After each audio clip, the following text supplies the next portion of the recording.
Shabbat shalom, everybody. Shabbat shalom. Parayat say this is part of Jacob's discovery, perhaps him learning to become a mensch, his true calling. It's filled with dreams, interpretations. So there's one thing I want to teach before we get into the heart of my sermon. When he's about to take his sleep or he's dreaming, there's a where asherata shochav aleha, so he's where he's lying his head. And here's what the Talmud and the Shvat Emet, this is what they teach us. It's at this moment where Jacob's actually lying on the entire land of Canaan, Eretz Israel. According to the Midrash, God folded the entire country under Jacob so that, in effect, he would lay on all of Eretz Israel. Since the exact site of Jacob's dream would be the temple, our Holy of Holies, this symbolizes that every bit of Eretz Israel needed to be embodied with Kedusha, embodied with holiness. Similarly, a Jew can never be content with an occasional visit to Jerusalem or to Beit Midrash, that every area in his life should be given Kedusha to himself or to herself, and especially when they go to Israel. So why am I talking about this? The heart of my sermon is interfaith. This Torah portion is about affirming love of Israel. It's also about an affirmation of Ahavat Yisrael, our love for the Jewish people. And since I spoke about the Yay sermon 4 weeks ago, and there's been a lot lately, but not tonight, I was asked, why am I talking about things that are going on in New York, things that are going on in Europe, by referencing of Sarah Halimi, Yosef Newman, other parts outside this country, but why not specifically to Birmingham? And I think that's a fair question. An attack on any Jew, regardless of proximity, here, Michigan, Los Angeles, France, Israel, it's an attack on any Jew, period. We must feel the pain of all, Kol Yisrael, all of Israel. Perfectly said in our Midrash from our Torah commentary. So there were some rumors that my speaking about said issues was perhaps a way for me to leverage opportunities to serve a community in the New York area. Full disclosure, we had opportunities to go to the New York area in 2019, but we fell in love with this congregation. Other rumors that we were buying property in Michigan during the summer. Heard that one. You ever been to a Michigan winter before? Okay. We're here.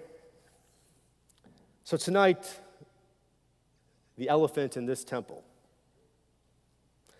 Why I did not speak at the Southside Interfaith service. I understand the history of this congregation and the history and involvement of the Southside areas. And many of you want to know, what am I doing with our interfaith work? Maybe it is a cultural thing, it's a Michigan thing, a Midwestern thing. We don't talk about what we do, we just do. And my best example, when the greatest running back of all time, Barry Sanders, would run a 100-yard touchdown, does anyone know what he'd do? Say it. He gave the ball back to the ref. Act like you've been there before. I'm not saying that I'm Barry Sanders, meaning go to work, call it a day. But I think it's fair. Now, where we stand, what's going on, what is Temple Emanu-El's role regarding the future of interfaith work? Again, totally fair. So on this Shabbat, I'm going to make my case about the interfaith direction the Temple Emanu-El is going to take. I think there's been too much yenteing the past couple months. True? Okay. Doesn't do us any good. So I ask you one thing. Upon completion of the sermon, if you're watching it now or here, or if you're going to watch it when we send it out tomorrow night after Shabbos, I ask one thing. Stop the yenteing Call me in the spirit of Judaism. Meet with me. Debate, discourse. After all, the ethos of Jewish life for 2,000 years is the ability to get in a good intellectual debate. My office doors will be open. Call me, make an appointment. I will listen. I will listen empathically. Please do this. I'm going to tell you a story. In the fall of 2014, when I began to serve at Temple Solel in San Diego, my first temple assistant, Leah Cohen, said, I got a call from someone named Marilyn Faulkner, and she wants you to speak at our Mormon Bible study. Sure. I just want you to try to process this. When you think of a Bible study, you think of like our Torah study, 10 to 12 people in a room, and they wanted me to teach something about the book of Daniel. I went to the Mormon church, and when I went into their sanctuary, there were 300 people in the room. It was absolutely fascinating. But something hit me right at this moment. Remember, this is 2014. What happened 2 years ago from 2014? What happened in 2012? Man, you guys are so political. Barack Obama versus whom? Who did Barack Obama run against in the second time? Thank you. Okay, we passed our civic test. Okay, Mitt Romney. But those who can remember, in 2012, Mitt Romney and the Mormon community faced such bigotry regarding their beliefs. Considered a novel religion established in the 19th century, the amount of bigotry that he faced was unacceptable from all sides. And I got to tell you, the Jewish people, the Reform movement, we didn't say anything. And after all, isn't it us would know the plight of their people to face such bigotry? There's a reason, if you study Mormon history, why they kept on going west and west and west. We should feel their pain. So it is at that moment when I lectured to 300 women, I owned it. I apologize for my silence. I did nothing. I was a fourth-year rabbinical student. I could have done something for the apparent bigotry the Mormon people were faced. And now, for the past year and a half, what's been going on with the rise of Jew hatred, I finally understand what it's like to feel that silence. The pain we feel when those who don't show up for us. And the best example I can give, we try to teach in rabbinical school as to how to do a hospital visit. You try to empathize with the experience of the patient. I didn't get that until I was admitted for a knee issue back in 2013. Being in the hospital is very difficult. So therefore, take this experience and use it when I go and visit other people. It's the same thing here. The silence that the Mormon people felt. It's the same silence that many of us are feeling, especially me. Again, I don't talk about what I do, but I'm back at school. I'm getting my doctorate in what we call anti-Semitism 2.0, or contemporary Jew hatred. I'm making a case that there needs to be an academic study, an academic theory about the rise of such Jew hatred. And one of my mentors is Professor Rabbi Joshua Garraway, and part of the study is me reading 2,000 years ago, 1,500 years ago, the rise of anti-Jewish literature from the church fathers, because it all makes sense. When you read Augustine, Jerome, Bartholomew, there's a reason where we are today. And here is his quote. This is his thesis. Locating the origins of anti-Judaism within Christian discourse can lead to the conclusion that anti-Judaism was, as a chief proponent of this view, an intrinsic need of Christian self-affirmation. The extent to which Christianity was, may still be, inescapably anti-Jewish raises difficult questions for modern Christian theologians as well as Jews and Christians who engage an interreligious dialogue. What he's trying to say is when we read Augustine, the church fathers don't know what to do with the Jews. So it's at this moment, 2,000 years ago, that we are labeled the total other. And the church fathers and their awful literature towards the Jews is used throughout divinity schools in this country, and we can see a pivot on how the rise of a new type of Christian leaders that we're not used to is becoming very dominant. So where we are in this community, and based on this teaching, I think it's totally fair to discuss how the Unitarians, the United Church of Christ, the Presbyterians who actually passed a law declaring Israel an apartheid state, and the other two denominations have awful positions regarding Israel. I want to say that national organizations don't speak for every minister, and believe me, same thing with URJ and me. That's fair. But where we are, I'm smart enough to read between the lines the positions the Southside leaders take, and all the more so, the positions that they don't take. Again, as Josh Garraway is trying to teach us, we're seeing this total other. I know you guys don't like change, but I know many of you have had successful businesses, and I'm highly confident that your business model had to change to adapt, right? Religion changes, look at us. We're accused of being orthodox with the amount of Hebrew in the service.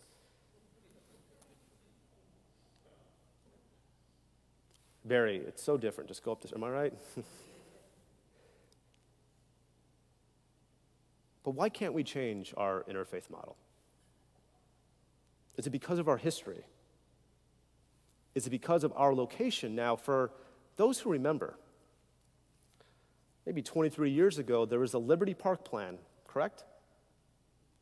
An idea to bring all of the Jewish campuses, all the organizations and synagogue life in Liberty Park. Liberty Park. Vestavia.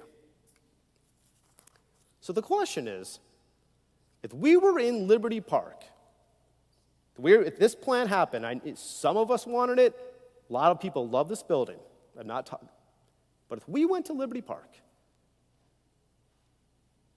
what would we do with regard to interfaith dialogue? We would no longer be in this area. Again, we would be in Liberty Park. The fact remains that we are not in Liberty Park, but we are here. But here is the realization that it's finally we need to say out loud. We are an over-the-mountain congregation. Again, we are an over-the-mountain congregation. The majority of our congregants live over the mountain. It doesn't mean we don't serve the city of Birmingham, feeling guilty, Greater Birmingham Ministries. But when it comes to true interfaith dialogue and finding true partners, the overwhelming majority of our congregation lives over the mountain.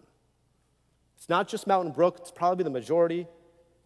Homewood, Hoover, Vestavia, and Indian Springs. We have so many of our congregants who live over the mountain. When I first interviewed here in October of 2018 on a Sunday, I met with so many religious school families. This was in the library.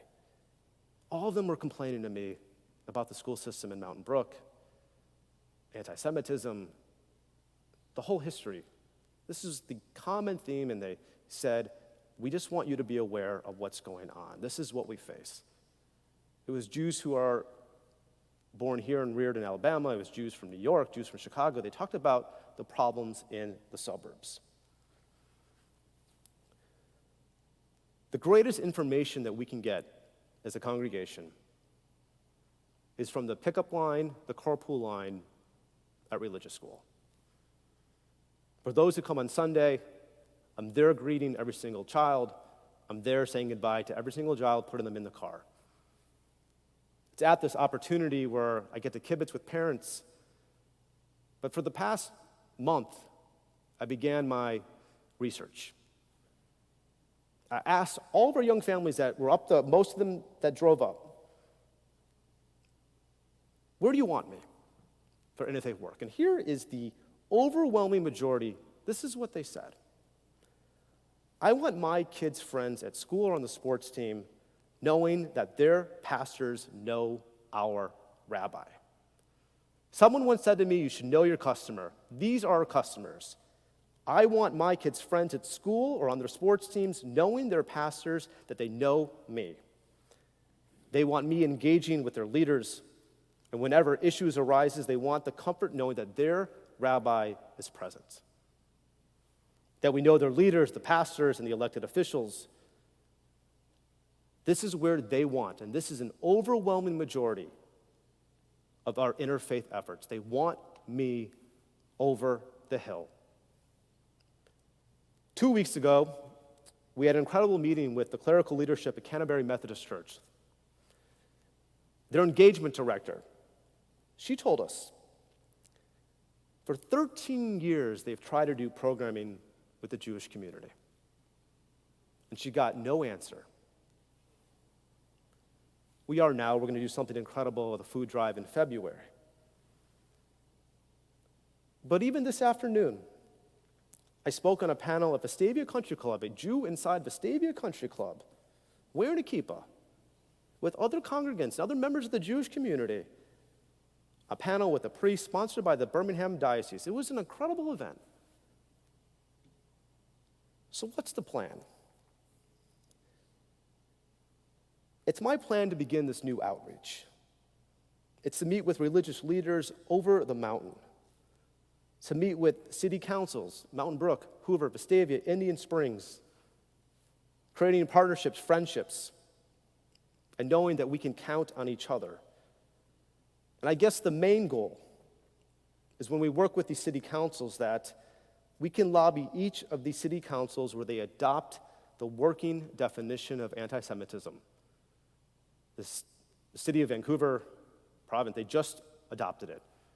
There's no legal standing, it's symbolic in nature, but the symbolism speaks volume once a city adopts the working definition of anti-Semitism. And by the way, something that the South Side isn't interested in. I've heard and read that we have planted seeds in the South Side area. But here's the thing. So too have the South Side religious leaders planted new seeds.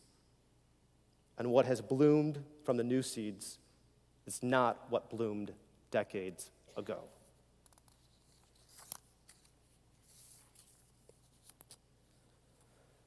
So maybe we stop speaking in metaphors. And maybe we get going on to try something new.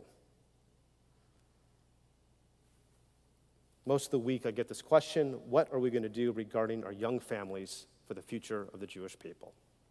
All the time. What do we do to get them engaged? Well, how about this? How about making sure that the rabbi, their cancer, the leadership here, we have their back? So for those who disagree, come to me. My door is open. And for those who want to part in this new endeavor, we've already started a task force. We've done things. We spoke to the entire faculty at Crestline about Judaism. I was able to change one of their programs because it fell on Yontif. So the more that we do in this new endeavor, I think can be the change that all of us want. That partnership, that friendship. So remember when I told you about Marilyn Faulkner, who invited me to the Mormon Bible Club with 300 people? She wrote a book.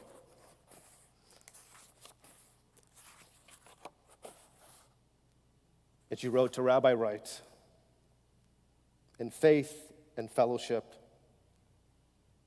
Marilyn Faulkner. And when I left San Diego, again, another book signed to what I did with the Mormon community there. That's partnership. Am Yisrael matters to me. We can see the writing on the wall. Now it's time for us to actually read it. It's time for us to pivot, to make new friends, seek new partners, find those who will be there for us when they are not asked and when it doesn't fit their narrative. The world has been a difficult place, I recognize that. But as we move forward as a community, it's time to embrace the change, even though it's something that we are not accustomed to. Rosh Hashanah means the changing of the year. Introspection, reflection is supposed to be difficult. For our Temple Emanu-El community, please join me. And for those who disagree, it's okay. Talk to me. We'll figure this out together. Shabbat Shalom.